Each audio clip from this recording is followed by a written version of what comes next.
V3 news కి స్వాగతం. లక్ష్యం సమాజహితం. ముందుగా హెడ్లైన్స్. రామగుండం ఎన్టీపీసీలో FM రేడియో కేంద్రం ప్రారంభం. దేశవ్యాప్తంగా 91 కేంద్రాలను వర్చువల్ పద్ధతిలో ప్రారంభించిన ప్రధాని నరేంద్ర మోడీ. తీవ్రవాదుల దాడులు, విపత్తు సమయంలో ప్రాణరక్షణపై అవగాహన అవసరం. ఏలూరు జిల్లా జాయింట్ కలెక్టర్ లావణ్యవేణి సూచన. కుత్బుల్లాపూర్లో బీజేపీ చేపట్టిన దీక్షా శిబిరం వద్ద ఉద్రిక్తత. మాజీ ఎమ్మెల్యే కూనా శ్రీశైలం గౌడ్ నివాసాన్ని చుట్టుముట్టిన పోలీసులు. జైరాబాద్ నియోజకవర్గంలో కుండపోత వాన, నేల రాలిన మామిడికాయలు, చెరుకు, మొక్కజొన్న పంటలకు తీవ్ర నష్టం. ఇక డీటెయిల్స్లోకి వెళ్తే, పెద్దపల్లి జిల్లా రామగుండం ఎన్టీపీసీ టెంపరరీ టౌన్షిప్లో ఉన్న ఆకాశవాణి రీలే కేంద్రం ఆధ్వర్యంలో FM రేడియో కేంద్రాన్ని వర్చువల్ పద్ధతిలో ప్రధాని నరేంద్ర మోడీ ప్రారంభించారు. ఉదయం 10:30 ప్రధాని ప్రజలను ఉద్దేశించి మాట్లాడారు. అనంతరం దేశవ్యాప్తంగా 91 కేంద్రాలను ఆయన ప్రారంభించగా, ఇందులో భాగంగా తెలంగాణ వ్యాప్తంగా 4 FM కేంద్రాలు ఉన్నాయి.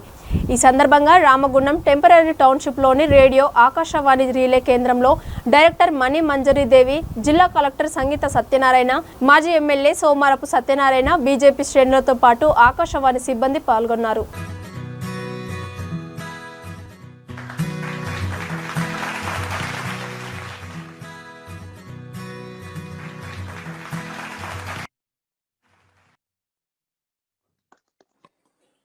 धन्यवाद आदरणीय प्रधानमंत्री जी। अब मैं आपसे निवेदन करता हूं कि आप मार्गदर्शन भाषण कर हमारा उत्साहवर्धन। FM सर्विस का एक्सपेंशन ऑल इंडिया FM बनने की दिशा में एक बड़ा और महत्वपूर्ण कदम है।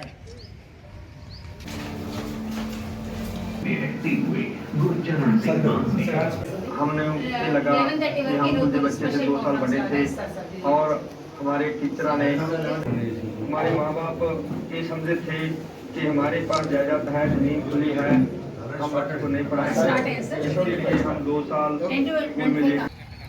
इसके अलावा FM की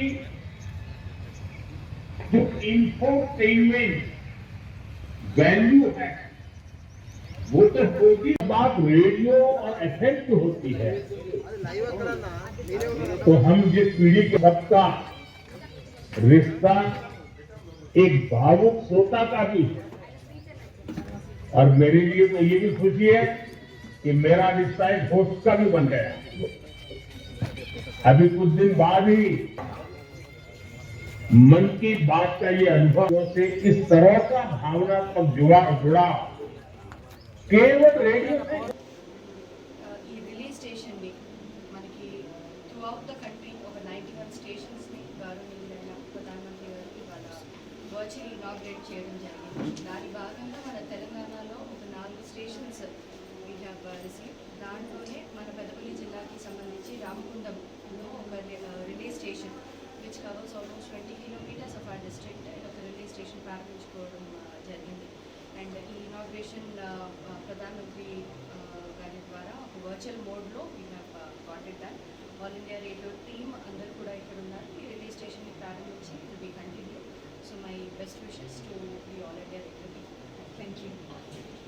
సో మనందరికీ తెలుసండి, ఈరోజు 91 స్టేషన్స్ ఒకేసారి FM స్మాల్ అంటే ఇవి 100 watt కెపాసిటీతో రిలే స్టేషన్స్ ఒకేసారి వర్చువల్ పద్ధతిలో మోడీజీ ద్వారా ఇనాగ్రేట్ చేయబడ్డాయి. కరెక్ట్గా 10:29 INB మినిస్టర్ తుది పలుకులతో మోడీ గారు ఇనాగ్రేట్ చేసేసారు. సో ఆయన స్పీచ్ కూడా మనం అందరం విన్నాం ఇంతవరకు.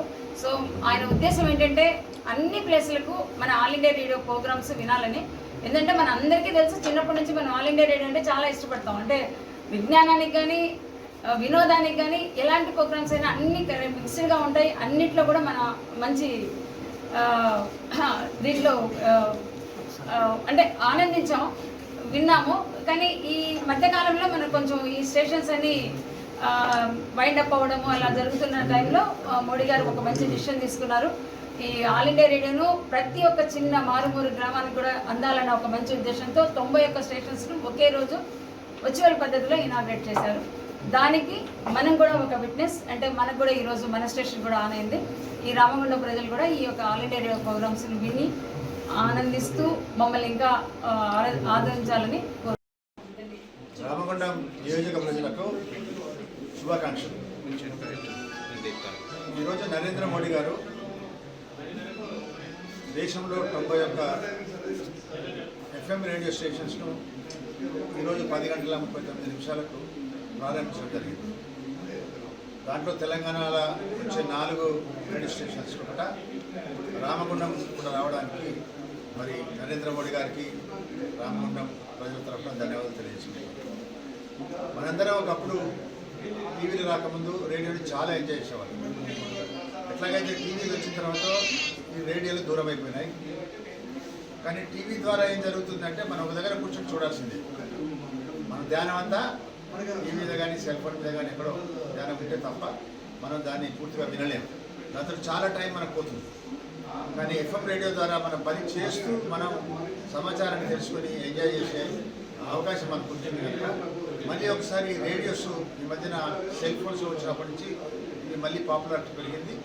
అది గ్రహించిన నరేంద్ర మోడీ గారు ఏ రకంగానైతే టీవీ ద్వారా మన్ కీ బాత్ ద్వారా ప్రజలందరికీ చాలా దగ్గరగా చేరువై ఇన్ఫర్మేషన్ వెంటనే ఆయన ఏం కావాలని చెప్తున్నారో అదేవిధంగా ఈ FM రేడియోస్ ద్వారా ప్రతి 20 కిలోమీటర్లు ఓవర్లాప్ ప్రతి టౌన్స్లో ఇది ముందుగా వచ్చేస్తుంది కనుక 100.1 మెగాహెర్ట్జ్ లోపల ఈ FM రేడియోని మనం వినొచ్చు. దీంట్లో వినోదము, విజ్ఞానము, వ్యవసాయ పరంగా, ఎడ్యుకేషన్ పరంగా ఎన్నో విషయాలు మనం వెంటనే తెలుసుకునే అవకాశం ఉంది కనుక రామగుండం ప్రజలందరూ కూడా దీన్ని పూర్తిగా ఎంజాయ్ చేయాలని తెలియజేసుకుంటూ సర్వేసుకున్నాను. భారత్ మాతాకి జై. తీవ్రవాదుల దాడులు, విపత్తు సమయంలో ప్రాణరక్షణపై ప్రతి ఒక్కరూ అవగాహన కలిగి ఉండాలని ఏలూరు జిల్లా జాయింట్ కలెక్టర్ బి లావణ్యవేణి అన్నారు. తీవ్రవాదుల దాడులు, విపత్తు సమయంలో రక్షణ విధానంపై పోలీసు శాఖకు చెందిన రాష్ట్ర ఆక్టోపస్ విభాగం సిబ్బంది, వివిధ విపత్తు నిర్వహణ శాఖల సిబ్బందితో కలెక్టరేట్లో మ్యాక్ డ్రిల్ ప్రదర్శన నిర్వహించారు. ఈ సందర్భంగా ఆమె మాట్లాడుతూ తీవ్రవాదుల దాడులు, విపత్తుల వంటి అత్యవసర సమయాల్లో ప్రజలు, ఈ ప్రాంతంలోని సిబ్బంది ప్రాథమికంగా తీసుకోవాల్సిన చర్యలు, ప్రాణ నష్టం నిర్వహణకు తీసుకోవాల్సిన చర్యలు, చుట్టుపక్కల వారిని అప్రమత్తం చేయడంపై అవగాహన కలిగి ఉండాలని అన్నారు.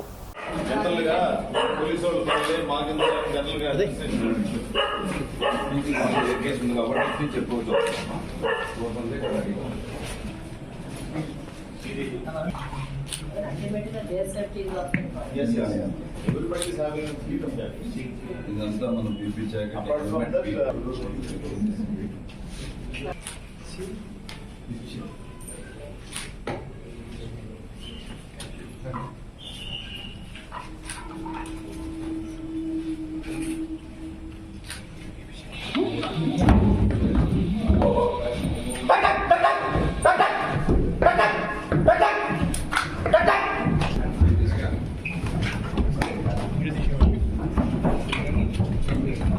లైట్ అక్కడ వేయాము ఒకసారి, ఇంకా ముందుకే అక్కడ లైట్.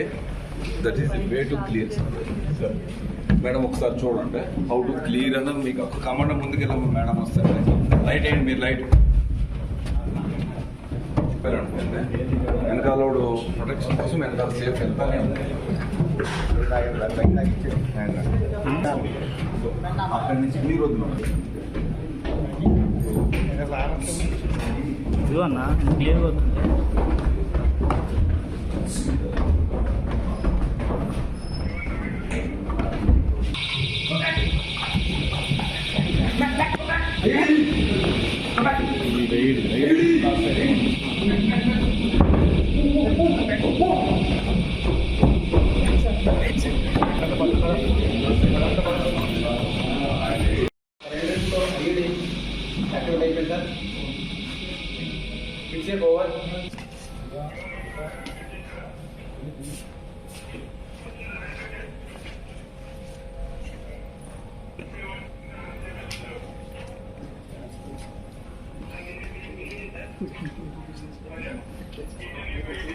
మేడ్చల్ జిల్లా కుత్బుల్లాపూర్లో డబుల్ బెడ్రూమ్ ఇండ్లు కేటాయించడం లేదని పేర్కొంటూ లబ్ధిదారులతో బీజేపీ చేపట్టిన దీక్ష శిబిరం వద్ద ఉద్రిక్తత నెలకొంది. పార్టీ నాయకుడు మాజీ ఎమ్మెల్యే కూన శ్రీశైలం గౌడ్ నివాసాన్ని పోలీసులు చుట్టుముట్టారు. దేవేందర్ నగర్లోని డబుల్ బెడ్రూమ్ ఇళ్ల వద్ద వందలాది పోలీసులు మోహరించారు. ఎలాంటి ఆందోళనకు తావు లేకుండా ఈ ప్రాంతంలో 144 సెక్షన్ విధించారు.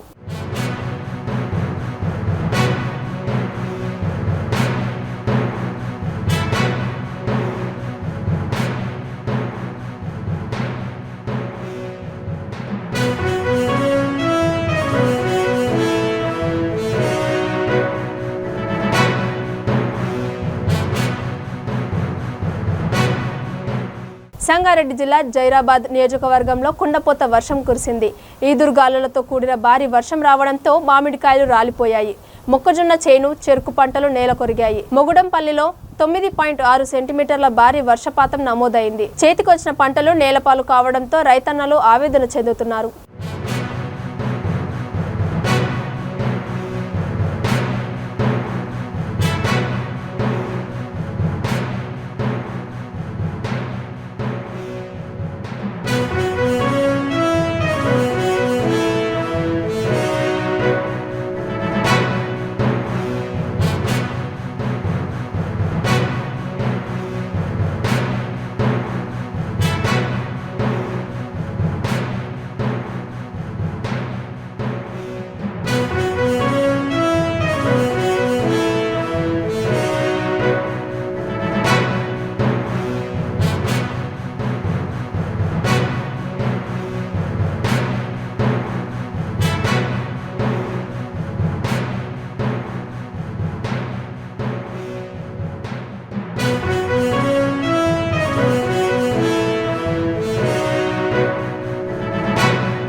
డబ్బు చుట్టూ తిరిగే రాజకీయం పోవాలన్నా, ప్రతి ఓటుకి చట్టసభలో ప్రాతినిధ్యం లభించాలన్నా దమాషా పద్ధతి ఎన్నికలే మిన్నా అని ప్రజాస్వామ్య పరిరక్షణ ఐక్యవేదిక ఏలూరు జిల్లా కన్వీనర్ ఎల్ఎస్ భాస్కర్రావు అన్నారు.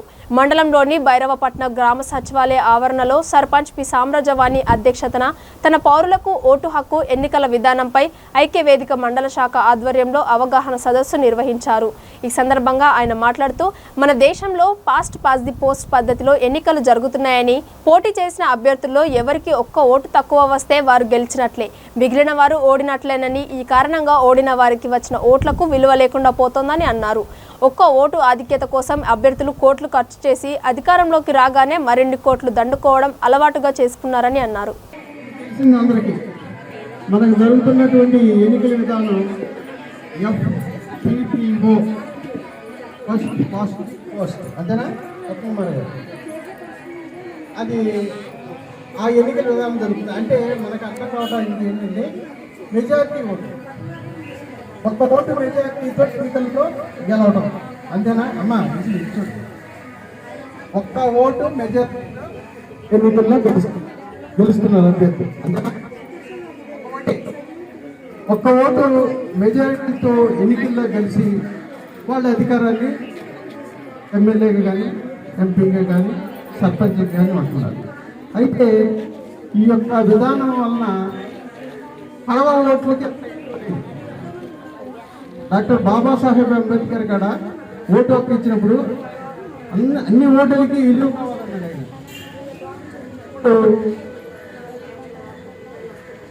కొంతమంది ఉన్నారు ఈ గ్రామంలో, 4 నుంచున్నారు ఓ సర్పంచ్గా పోటీ.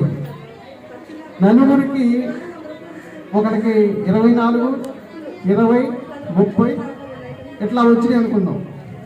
ఒక ఓటు మెజారిటీ వచ్చిన వాళ్ళు గెలుస్తారు, అంతే కదా. 20 అట్లా వచ్చిన 21 ఓటు వచ్చిన వాళ్ళు గెలుస్తారు. మరి కడవ 75% ఓట్లు ఏమవుతున్నాయి? వాటికి విలువ లేదు, ఉడికిపోతుంది. వేస్తున్నాం కానీ వాటికి విలువ లేదు. మనం వేసిన ఓటికి విలువ లేదు. మనం వేసిన అభ్యర్థి గెలవకపోతే మనకి విలువ ఉండలేదు కదా, విలువ ఉంటుంది. ఈ విధానం వలన ఏమవుతుందంటే అన్ని ఓట్లకి విలువ రావట్లా. రెండోది, మన యొక్క అన్ని ఓట్లకి విలువ వచ్చేటట్టు మనం సంస్కరణలు మనం తీసుకురాగలిగితే కొన్ని దేశాల్లో ఎన్నికలంటే వాళ్ళు ఓటు రాజకీయ పార్టీలకు వేస్తారు. మనకి ఇచ్చిన పోస్టల్ బ్యాలెట్లో ఇది అభ్యర్థుల పేర్లు ఉండవు, రాజకీయ పార్టీల పేర్లే ఉంటాయి.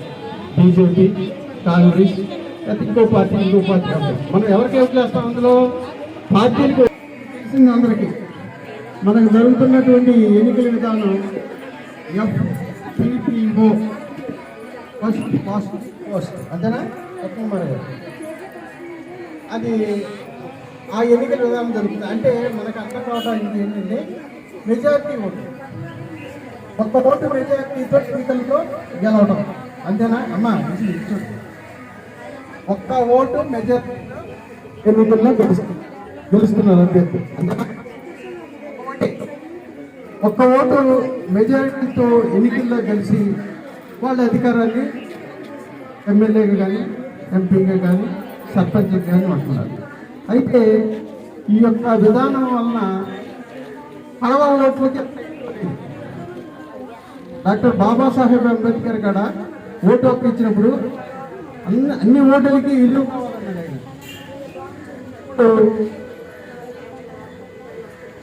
కొంతమంది ఉన్నారు ఈ గ్రామంలో, నలుగురు నుంచున్నారు ఓ సర్పంచ్గా పోటీ. నలుగురికి ఒకరికి 24, 20, 30 ఇట్లా వచ్చినాయి అనుకుందాం. ఒక ఓటు మెజారిటీ వచ్చిన వాళ్ళు గెలుస్తారు, అంతే కదా. 20 అట్లా వచ్చిన 21 ఓటు వచ్చిన వాళ్ళు గెలుస్తారు. మరి కడవ 75% ఓట్లు ఏమవుతున్నాయి? వాటికి విలువ లేదు, ఉడికిపోతుంది. వేస్తున్నాం కానీ వాటికి విలువ లేదు. మనం వేసిన ఓటికి విలువ లేదు. మనం వేసిన అభ్యర్థి గెలవకపోతే మనకి విలువ ఉండలేదు కదా, విలువ ఉంటుంది. ఈ విధానం వలన ఏమవుతుందంటే అన్ని ఓట్లకి విలువ రావట్లా. రెండోది, మన యొక్క అన్ని ఓట్లకి విలువ వచ్చేటట్టు మనం సంస్కరణలు మనం తీసుకురాగలిగితే కొన్ని దేశాల్లో ఎన్నికలంటే వాళ్ళు ఓటు రాజకీయ పార్టీలకు వేస్తారు. మనకి ఇచ్చిన పోస్టల్ బ్యాలెట్లో ఇది అభ్యర్థుల పేర్లు ఉండవు, రాజకీయ పార్టీల పేర్లే ఉంటాయి. బీజేపీ, కాంగ్రెస్, ఇంకో పార్టీ ఉంటాయి. మనం ఎవరికి ఓట్లు వేస్తాం? అందులో పార్టీలకు ఓట్లు వేస్తాం. ఆ పార్టీలకు ఓట్లు వేస్తే ఆ పార్టీలు ఎక్కువ మెజారిటీ ఓట్లు ఏ పార్టీకి అయితే వస్తుందో ఆ పార్టీలు అధికారంలో వస్తాయి. నల్గొండ జిల్లా నకిరేకల్ ఎంపీపీ బాచుపల్లి శ్రీదేవి గంగాధర్రావు మండలంలోని గోరెంకలపల్లి, నరసింహపురం, మంగళపల్లి గ్రామాల్లో ధాన్యం కొనుగోలు కేంద్రాలను తనిఖీ చేశారు. ధాన్యం సేకరణలో జరుగుతున్న జాప్యాన్ని రైతుల ద్వారా తెలుసుకున్నారు. వెంటనే సంబంధిత అధికారులతో ఫోన్లో మాట్లాడి ధాన్యం కొనుగోలులో వేగం పెంచాలని, కొనుగోలు చేసిన ధాన్యాన్ని యుద్ధ ప్రాతిపదన తరలించాలని సూచించారు. రైతులు ఎవ్వరూ అధైర్యపడవద్దని, చివరి గింజ వరకు ప్రభుత్వం కొంటుందని భరోసా ఇచ్చారు. ఈ కార్యక్రమంలో రైతులు, మార్కెట్ సిబ్బంది, పార్టీ నాయకులు, కార్యకర్తలు తదితరులు పాల్గొన్నారు.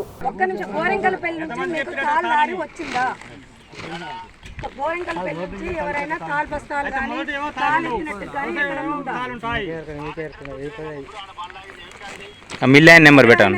ఎవరైనా మిల్లాయన్ చెప్పండి ఒకసారి నాకు. ఎవరో చెప్పండి సార్ నాకు. ఎవరు ఈడ భాస్కర్? ఎవరు నెంబర్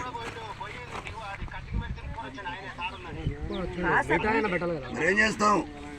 రైతులు తీసుకుపోయి మీరేమో జగన్ సారు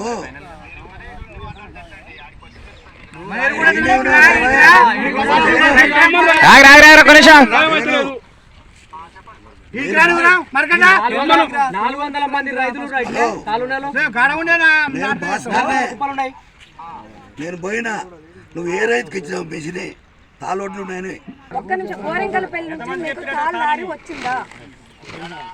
బోరింగల్పల్లి నుంచి ఎవరైనా తాల్ బస్తాలు కానీ తాల్ ఇచ్చినట్టు కానీ ఎక్కడైనా ఉందా? మిల్ లైన్ నెంబర్ పెట్టాను. ఎవరైనా మిల్ అయిన చెప్పండి ఒకసారి నాకు. ఎవరో చెప్పండి సార్ నాకు. ఎవరు ఈడ భాస్కర్ ఎవరు? నెంబర్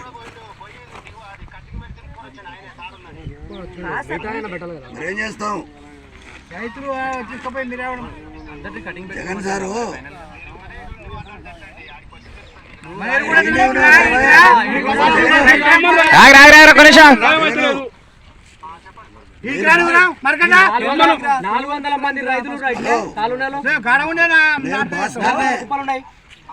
నేను పోయినా నువ్వు ఏ రైతుకి ఇచ్చావు మెషిని తాలోట్లు ఉన్నాయని.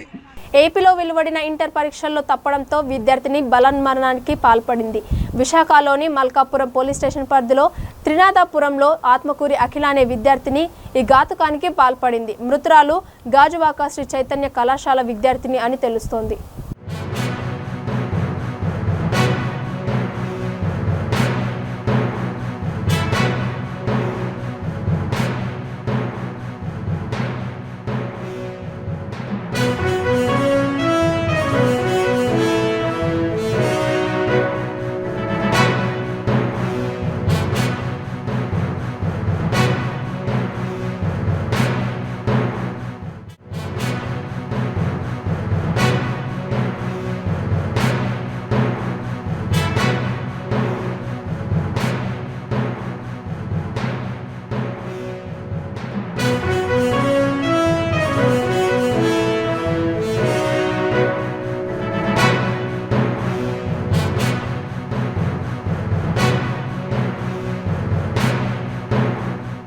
ఖమ్మం జిల్లా బోనాకల్లో దారుణం చోటు చేసుకుంది. మద్యం మత్తులో యువకుడు హల్చల్ సృష్టించాడు. బెల్ట్ షాప్ యాజమానిపై కూల్ డ్రింక్స్ సీసాతో దాడికి పాల్పడ్డాడు. దీంతో ఆ యువకుడి స్థానికులు చేతులు కట్టేసి కర్రలతో చితకబాదారు. ఆసుపత్రిలో చికిత్స పొందుతున్న అతని పరిస్థితి విషమంగా ఉంది. విషయం తెలుసుకున్న పోలీసులు ఆ యువకుడిపై దాడి చేసిన వారిపై అట్రాసిటీ కేసు నమోదు చేశారు.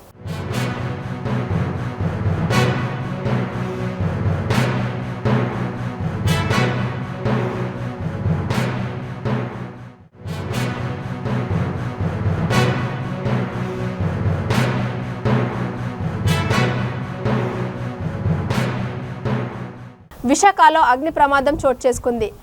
గోపాలపట్నం ప్రధాన రహదారి పక్కన ఉన్న యువరాణి టెక్స్టైల్స్ బట్టల దుకాణంలో షార్ట్ సర్క్యూట్తో మంటలు చెలరేగాయి.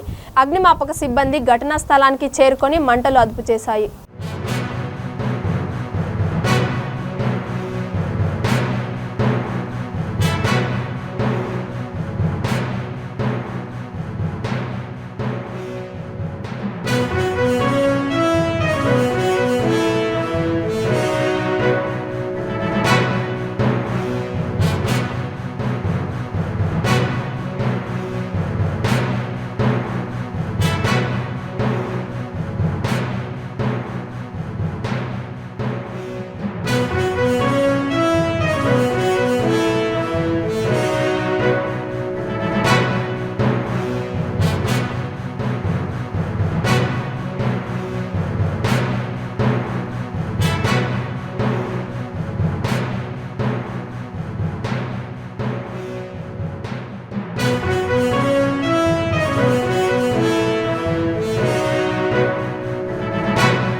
కృష్ణా జిల్లా మచిలీపట్నం బ్లాషం బిజీ బర్డ్ స్కూల్లో సమ్మర్ క్యాంప్ నిర్వహించనున్నట్లు మేనేజింగ్ డైరెక్టర్ కన్య తెలిపారు. గత 16 సంవత్సరాలుగా ఈ సమ్మర్ క్యాంపు నిర్వహిస్తున్నామని అన్నారు. ఈ సంవత్సరం సమ్మర్ క్యాంపును మే 1వ తేదీ నుంచి 25వ తేదీ వరకు నిర్వహించనున్నట్లు తెలిపారు. ఎల్కేజీ నుంచి 8వ తరగతి చదువుతున్న పిల్లలు ఈ సమ్మర్ క్యాంపులో పాల్గొనవచ్చని అన్నారు. కేవలం 100 మందికి మాత్రమే అవకాశం ఉన్న ఈ క్యాంపునకు సంబంధించిన ఈ నెల 30 వరకు రిజిస్ట్రేషన్లు ఉంటాయని అన్నారు. ఉయ్యూరులో నూతనంగా ప్రారంభించిన బ్లాషం బిజీ బర్డ్ స్కూల్లో కూడా సమ్మర్ క్యాంప్ నిర్వహించనున్నట్లు తెలిపారు. హలో అండి, నా పేరు కన్య. నేను blossom busy birds play school మన మచిలీపట్నంలో రన్ చేస్తున్న విషయం అందరికీ తెలిసింది. గత 16 సంవత్సరాలుగా సమ్మర్ క్యాంప్ అనేది మనం ఎవ్రీ ఇయర్ కండక్ట్ చేస్తాము. అలానే ఇంకా చాలా ఇంప్రొవైజేషన్స్తో ఈ ఇయర్ కూడా మనం సమ్మర్ క్యాంప్ నిర్వహించడం జరుగుతుంది. సో సమ్మర్ క్యాంప్ వచ్చి మే 1 నుంచి మే 25 వరకు జరుగుతుందండి. ఏజ్ వచ్చి ఎల్కేజీ నుంచి 7th 8th క్లాస్ పిల్లల వరకు కూడా మనం సమ్మర్ క్యాంప్ నిర్వహిస్తాం వాళ్ళకి. అలానే సమ్మర్ క్యాంపులో dance, drawing, craft, painting, games, skating అలా చాలా రకాలు పిల్లల ఇంట్రెస్ట్ని బట్టి వాళ్ళకి ఏ పాయింట్లో అయితే వాళ్ళు చాలా ఇంట్రెస్ట్ చూపిస్తున్నారో, మా టైం అయిపోయింది సో వెళ్ళిపోండి అనకుండా దాన్ని కంటిన్యూ చేస్తూ వాళ్ళ ఇంట్రెస్ట్ని షార్ప్ చేయాలి అన్న ఉద్దేశంతోనే మనం ఈ సమ్మర్ క్యాంప్ అనేది స్పెషల్గా ఓన్లీ మినిమం సీట్స్ తీసుకొని మరీ ఈ ఇయర్ మనం స్టార్ట్ చేయడం జరుగుతుంది. సో బ్లాజమ్ బిజీ బర్డ్స్ అనేది ఉయ్యూరులో కూడా మొన్న స్టార్ట్ చేయడం జరిగిందండి. మంచి రెస్పాన్స్ వస్తుంది. సో ఈ సమ్మర్ క్యాంప్ అనేది మన ఉయ్యూరులో కూడా పెట్టడం జరుగుతుంది. సో సేమ్ ఇవే అన్ని యాక్టివిటీస్ కూడా మన ఉయ్యూరులో కూడా నిర్వహిస్తాం. సో ఎవరైనా రిజిస్ట్రేషన్స్ చేసుకోవాలి అనుకుంటే ఏప్రిల్ 21 నుంచి మే 1 లోపు రిజిస్ట్రేషన్స్ కంప్లీట్ చేసుకోండి. ఎందుకంటే 100 మెంబర్స్ని మాత్రమే మనం ఈ ఇయర్ లిమిట్ చేయటం జరుగుతుంది. Thank you. బులెటిన్ ముగించే ముందు హెడ్లైన్స్ మరోసారి. రామగుండం ఎన్టీపీసీలో ఎఫ్ఎం రేడియో కేంద్రం ప్రారంభం. దేశవ్యాప్తంగా 91 కేంద్రాలను వర్చువల్ పద్ధతిలో ప్రారంభించిన ప్రధాని నరేంద్ర మోడీ. తీవ్రవాదుల దాడులు, విపత్తు సమయంలో ప్రాణరక్షణపై అవగాహన అవసరం. ఏలూరు జిల్లా జాయింట్ కలెక్టర్ లావణ్యవేణి సూచన. కుత్బుల్లాపూర్లో బీజేపీ చేపట్టిన దీక్షా శిబిరం వద్ద ఉద్రిక్తత. మాజీ ఎమ్మెల్యే కూనా శ్రీశైలం గౌడ్ నివాసాన్ని చుట్టుముట్టిన పోలీసులు. జైరాబాద్ నియోజకవర్గంలో కుండపోత వాన, నేల రాలిన మామిడికాయలు, చెరుకు, మొక్కజొన్న పంటలకు తీవ్ర నష్టం.